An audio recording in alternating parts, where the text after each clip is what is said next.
On est de retour sur Radio Zénith depuis Pau encore cette semaine avec une star, enfin une nouvelle star pour être précis. Vous avez pu suivre ses aventures sur D8 dans le télécrochet où elle est arrivée en quart de finale. Depuis sa ville, on dit bonjour à Pauline. Bonjour Pauline. Bonjour Po. Bon, merci d'abord d'avoir accepté notre invitation. Donc bon, sous un beau soleil cette semaine. Alors on va revenir avec toi sur cette aventure que tu as vécue alors 15 jours après la finale. Déjà, simple question, comment ça va? Comment tu vis ce retour à la vie normale?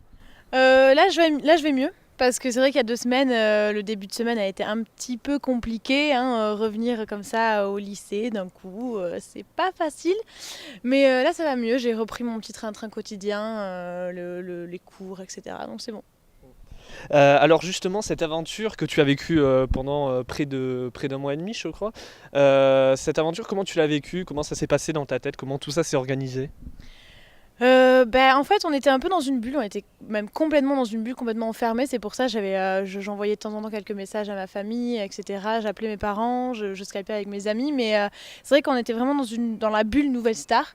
Et je prenais en fait tout ce qui venait au fur et à mesure. C'est-à-dire que je me prenais pas la tête en me disant ouais, est-ce que la semaine prochaine je reste, si la semaine prochaine je reste, qu'est-ce que je vais chanter, etc. Je me disais voilà, si je reste tant mieux, si je pars, bah, tant pis quoi. Et justement, il y a, je crois, deux trois primes où tu étais arrivé, il restait plus que deux candidats, dont toi. Ce moment, comment tu pourrais le décrire? C'est un grand moment de stress. Tu disais pourvu que je parte pas. C'était En comment? fait, on a l'impression je sais pas, d'être un peu tiré aux cartes. On est là, et puis moi, je sais que sur le deuxième prime, je suis arrivée, pareil, j'étais sur la sellette avec Noémie. Et je suis arrivée, je me suis dit, bon, écoute, Pauline, demain, tu rentres chez toi, demain, tu prends le train. Dans ma tête, je suis déjà en train de me dire, qu'est-ce qu'il faut pas que j'oublie dans la chambre d'hôtel, voyons voir, sur scène. Et il a dit mon prénom, j'ai fait, il y a un problème, Benjamin. Écoute, on va refaire les votes et on va remettre ça au clair. Donc, non, c'est un peu compliqué. Il y a pas mal de stress. Mais après coup, on se dit que c'est pas parce qu'on est arrivé, par exemple, pas parce qu'on était sur les deux derniers candidats qu'on avait le moins de votes. Parce que c'est l'ordre dans lequel il appelle n'a rien à voir en fait avec l'ordre des votes. Et quel a été le meilleur et le pire moment que tu as vécu dans cette aventure Nouvelle Star? S'il y en a. Euh, Alors le pire moment, je pense qu'il n'y a pas de pire moment. Peut-être le pire moment, ce serait l'épreuve des trios au théâtre. Puisque c'est vraiment l'épreuve la plus compliquée, qui a été la plus compliquée, la plus éprouvante physiquement pour moi, où j'ai vraiment j'ai craqué et où j'ai été le plus fatiguée vraiment. Et le meilleur souvenir, il y a tellement de bons souvenirs qu'il n'y en a pas vraiment un meilleur, mais je pense que ce que je préférais, c'était les collégiales en fait, où on se retrouvait tous ensemble pour chanter. On faisait tous ensemble en fait ce qu'on aimait faire, et je trouvais ça très très agréable, les collégiales.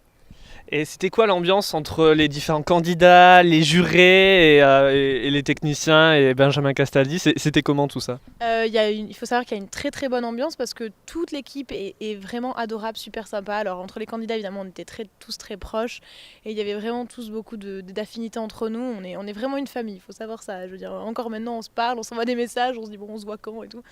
Et après, donc le jury, on les voyait après le prime et ils venaient nous parler, ils venaient nous donner leurs impressions, etc. Donc on pouvait parler un peu avec eux, c'était très sympa, vraiment.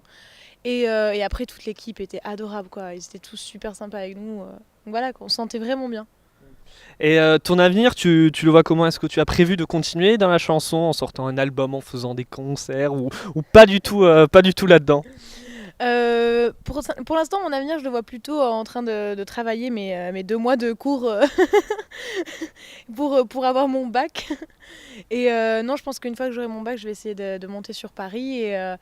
Et on prévoit avec Kevin, avec qui je me suis très bien entendue et dont la voix m'a directement beaucoup plu, et l'univers musical, on prévoit de faire un duo où on reprendrait des chansons, on en écrirait. Donc voilà.